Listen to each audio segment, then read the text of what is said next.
초기 기독교는 구약의 예언자인 예레미야를 통해 예수 그리스도가 이스라엘을 향한 하나님의 새로운 약속, 즉 새 언약이 되신다는 진리를 확인할 수 있었습니다. 복음서뿐만 아니라 바울서신 그리고 신약 성경에서 영원한 대제사장이신 그리스도, 이 관점으로 복음을 전하고 있는 히브리서가 이 점을 중요하게 다루고 있어요. 그 근거가 되는 본문이 오늘 교회력으로 주어지고 있는 예레미야 31장 31절에서부터 34절입니다. 약속은 중요한 거죠. 이스라엘의 시작과 역사, 그리스도교의 십자가와 부활을 통해서 드러나는 죄 용서와 영생 모두 하나님이 우리와 맺으신 약속에 근거합니다. 이 약속을 언약이라는 말로 바꾸어 쓸 수 있겠습니다. 그런데 이 새 언약에 대해서 말한다는 것은 기존의 언약, 즉 이전 언약이 있음을 전제로 하는 거죠. 약속이 맺어졌는데 어떠한 계기로 인해서 그것이 깨어지게 되고 새로운 약속이 체결이 됨으로써 이제 새로운 효력을 발생하게 되었다. 이러한 내용을 담게 되는 것입니다. 먼저 옛 언약에 대해서 살펴보겠습니다. 이집트 종살이를 하던 이스라엘 민족은 자력의 힘으로 벗어날 수가 없었습니다. 제국의 힘은 막강했고 착취와 인권 유린이 심각했죠. 비인간적인 삶을 버티면서 아브라함과 이삭, 야곱, 즉 조상의 하나님께 고통을 토로하게 되는데요. 하나님은 모세를 통해서 10가지 재앙을 보여주셨고 장자의 죽음으로부터 이스라엘을 구원하셨고 홍해를 가르심으로써 하나님의 놀라운 구원을 베풀어 주셨습니다. 이어지는 광야 생활을 통해서 하나님의 백성으로 거듭날 수 있게 해주셨죠. 여기에서 약속을 맺으십니다. 이를 시내산 약속, 즉 시내산 언약이라고 합니다. 시내산에서 모세가 십계명, 율법을 받게 되는 거죠. 신명기 6장 3절을 들어봅시다. 이스라엘아 듣고 삼가 그것을 행하라. 그리하면 내가 복을 받고 내 조상들의 하나님 여호와께서 내게 허락하심 같이 젖과 꿀이 흐르는 땅에서 내가 크게 번성하리라. 이러한 약속은 하나님만의 일방적인 선포가 아니라 상호 인격적인 관계가 요구되는 것이었습니다. 은혜를 베푸시는 하나님이 계시고 율법이라고 하는 이스라엘을 향하신 뜻과 말씀을 이행하는 백성이 있는 것입니다. 물론 이러한 상호 인격적인 관계는 이스라엘이 하나님과 대등한 관계, 대등한 위치에 있기 때문에 성립되었던 것이 아니라 창조의 하나님이 그러하셨듯 아브라함을 부르신 하나님이 그러하셨듯이 하나님의 찾아오심과 은혜 베푸심이라고 하는 자비에 근거했기에 가능한 것이었습니다. 창조에서부터 종말에 이르는, 바꾸어 말해 성경의 시작과 이 끝을 관통하는 자비의 하나님, 그리고 우리를 향하시는 하나님의 신실성을 드러내고 있는 근원적인 약속이라는 것이 있습니다. 성경을 읽는 중심맥이라고 할 수 있는데요. 레위기 26장 12절, 예레미야 30장 22절, 히브리서 8장 10절, 그리고 임마누엘이신 예수 그리스도를 통해서 한결같이 드러나고 있는 말씀. 나는 너희의 하나님이 되고 너희는 나의 백성이 되리라. 이것이 하나님과 이스라엘, 다시 말해 하나님과 인류 사이에 맺어진 근원적인 약속, 즉 계약의 내용입니다. 이 계약이 바탕에 있고 옛 언약이라고 할 수 있는 시내산 언약이 성립이 된 것이죠. 서로의 약속에는 책임이 뒤따르게 됩니다. 한쪽이 신뢰를 어기게 되면 그 약속이 깨어지는 거죠. 예언자들은 그 약속의 이행을 결혼 생활에서의 신랑과 신부가 서로를 향해 보여주어야 하는 신실성, 즉 성실성, 이러한 예를 통해서 설명하였습니다. 이스라엘은 신랑이신 하나님께 성실해야 한다는 겁니다. 그 성실성이 깨어지는 모습을 음행 혹은 음란한 신부라는 은유를 통해서 제시했는데요. 대표적인 예언자 호세아가 있습니다.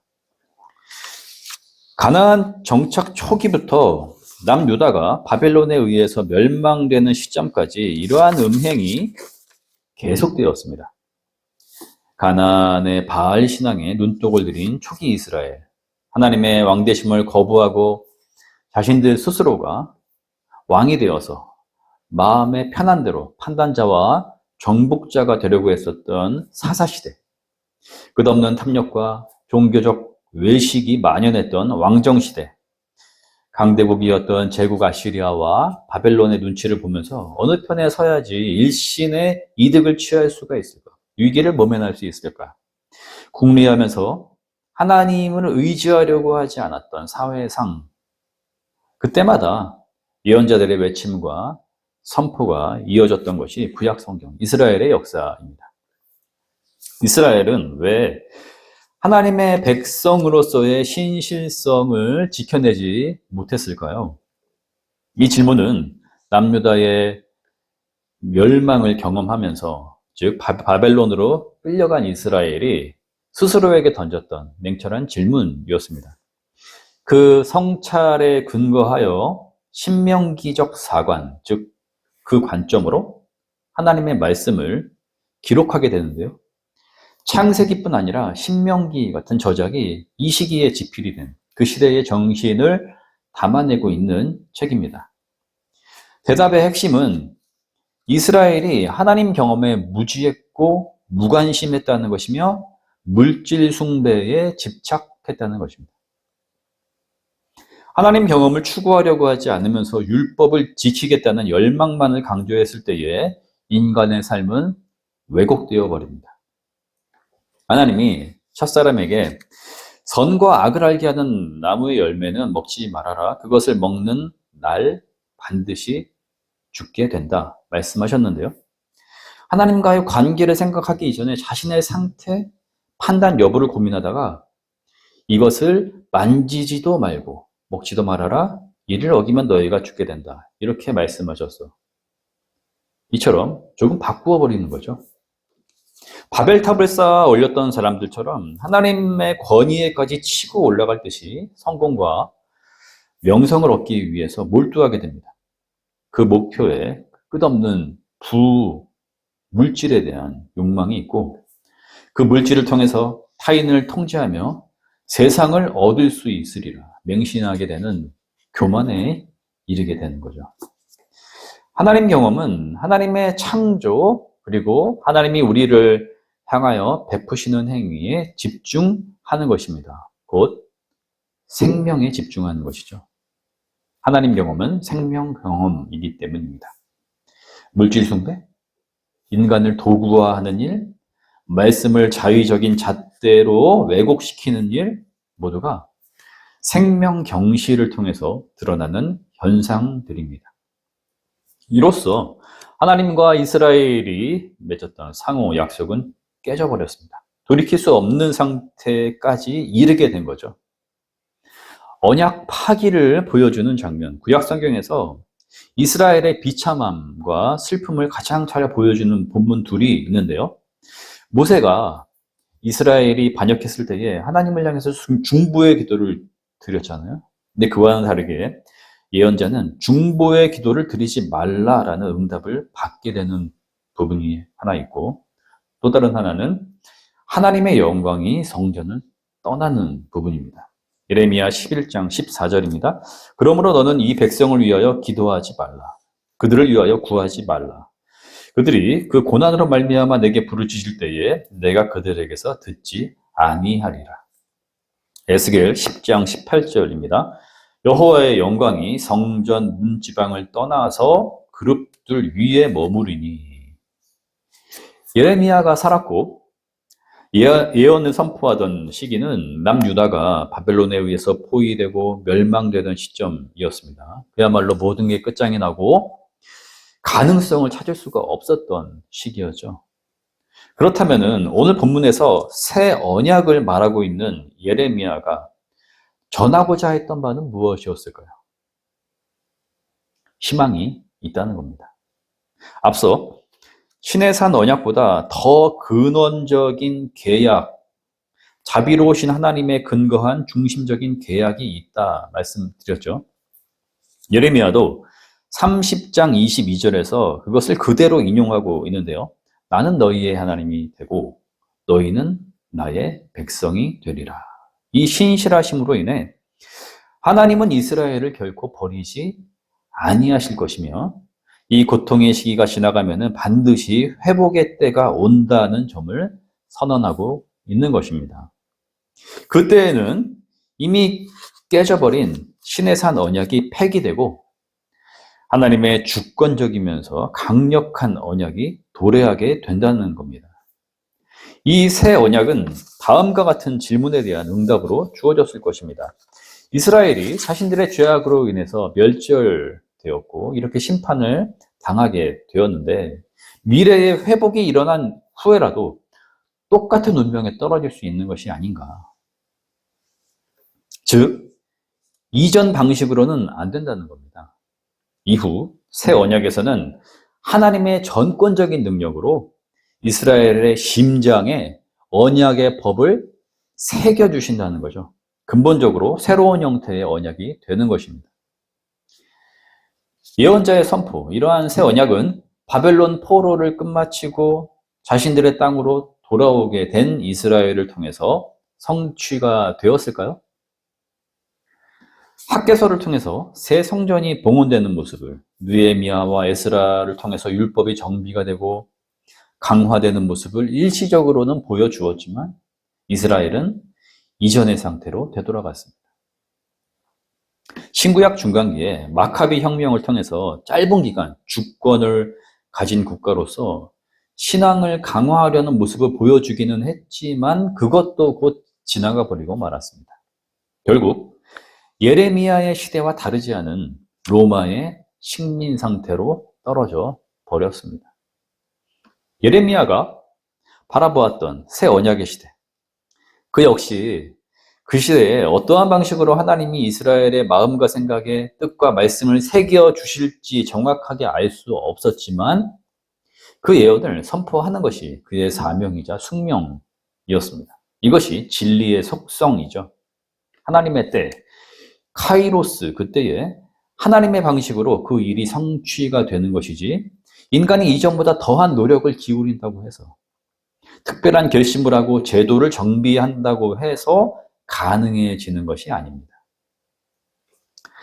새 언약은 두 가지의 특성을 충족해야 했습니다. 34절입니다. 그들이 다시는 각기 이웃과 형제를 가리켜 이르기를 너는 여호와를 알라 하지 아니하리니 이는 작은 자로부터 큰 자까지 다 나를 알기 때문이라. 내가 그들의 악행을 사하고 다시는 그 죄를 기억하지 아니하리라. 여호와의 말씀이니라. 첫째, 하나님을 모두 알게 된다는 것입니다. 율법을 접할 수 있었고 또한 그것을 실행할 수 있는 여건이 되었던 상류층과 종교 지도자들을 제외하고는 율법을 통한 하나님의 뜻을 백성들이 헤아리기가 어려웠죠. 하나님의 임재를 경험하기 위한 제사를 드리는 일조차 백성들에게는 버거운 것이었습니다. 그런데 그때가 되면은 누구든지 하나님에 대해서 알 수 있게 된다는 겁니다. 둘째, 죄의 용서, 즉 사죄가 하나님의 차원에서 단번에 해결되기 때문에 다시는 매번 드려야 했던 속죄 제사가 필요치 않게 된다는 겁니다. 예수 그리스도를 통해 이 새 언약의 시대는 도래했고 완성되었습니다. 예수님은 하나님의 아들로서 하나님을 세상에 드러내셨기 때문입니다. 모든 사람은 예수님을 통해 하나님을 알 수 있게 되었습니다. 또한 인류를 향하신 십자가에서의 대속 죽음을 통해 하나님으로부터의 죄 용서를 단 한 번으로 끝마치셨고 그것이 영원한 효력을 가지도록 하셨기 때문입니다. 요한은 증언하였죠. 때가 찼다. 보라, 이분은 하나님의 어린 양이시다. 제자들과 신약 성경의 저자들 또한 예수님을 통해서 하나님이 누구신지가 드러났으며 알 수 있게 되었고 하나님을 경험하게 된다라는 중대한 진리를 증언하였습니다. 더 나아가 이분이 곧 하나님이시다 차원으로까지 나아갔죠. 요한복음 1장 1절입니다. 태초에 말씀이 계시니라. 이 말씀이 하나님과 함께 계셨으니 이 말씀은 곧 하나님이시라. 여기서 말씀은 곧 예수 그리스도를 뜻하며 주님은 하나님이시기에 창조주 또한 되신다는 겁니다. 누가복음 22장 20절, 고린도전서 11장 25절을 보면은 새 언약이 곧 우리를 향해 자신을 내어주시는 예수 그리스도의 몸과 피를 통해 제정되었음을 확실하게 밝히고 있습니다. 중요한 이 두 구절을 읽어보겠습니다. 저녁 먹은 후에 잔도 그와 같이 하여 이르시되 이 잔은 내 피로 세우는 새 언약이니 곧 너희를 위하여 붓는 것이라.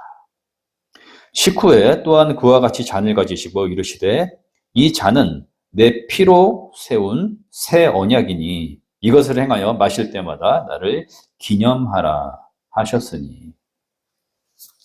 우리는 어떻게 이 새 언약을 통해 하나님이 우리의 하나님이 되시고 우리가 하나님의 백성이 된다라고 하는 관계성을 이어갈 수 있을까요? 다시 말해, 새 언약 되신 예수 그리스도를 통해 어떻게 하나님을 알아가는 영광을 누릴 수가 있으며 의롭다 인정받음을 통하여 하나님의 영원한 생명을 누릴 수 있게 되는 걸까요? 예수 그리스도의 삶과 사역, 십자가와 부활을 기억하는 것입니다. 앞서 읽은 고린도전서 11장 25절 후반절을 새 번역 성경으로 보면 이렇습니다. 이 잔은 내 피로 세운 새 언약이다. 너희가 마실 때마다 이것을 행하여 나를 기억하여라. 새 언약에 대하여 전하고 있는 히브리서 8장 10절의 말씀도 읽어보겠습니다. 또 주께서 이르시되 그날 후에 내가 이스라엘 집과 맺을 언약은 이것이니 내 법을 그들의 생각에 두고 그들의 마음에 그것을 기록하리라. 나는 그들에게 하나님이 되고 그들은 내게 백성이 되리라. 즉 예배와 성찬을 통해 생명과 구원을 주시는 예수 그리스도를 기억하고 생각하라는 것입니다. 옛 계약에 실패한 이스라엘의 역사에서 보여주는 것처럼 새 언약은 인간의 내면적인 성찰, 제도의 개혁과 같은 길을 통해서 이룰 수 있는 것이 아니라 생명을 주시는 분이시며 신앙의 대상이신 예수 그리스도를 믿는 것으로 오직 가능케 된다는 것입니다. 이러한 믿음을 바울은 그리스도와의 연합 혹은 일치라 하였습니다. 내가 그리스도와 함께 십자가에 못 박혔고 그분이 지금 내 안에 함께 사시며 예수 그리스도의 죽으심과 같이 나도 세상의 욕망과 물질 숭배를 통한 자기 성취로부터 죽었습니다. 그리고 내가 스스로 생명을 성취할 수 있으리라는 착각 또는 무의미한 존재로 사라지고 말 것이라는 허무함에서도 죽었습니다. 이제 나는 부활의 주님과 같이 주님과 더불어 영원한 부활의 몸을 입게 될 것입니다. 아멘. 우리는 예수 그리스도를 통해서 죄 용서를 받았습니다. 이 사실이 예수께서 자신을 통해 드러내시고 말씀하신 삶의 방향성, 곧 길이라는 것을 그리스도인은 신앙으로 고백하는 사람들이죠.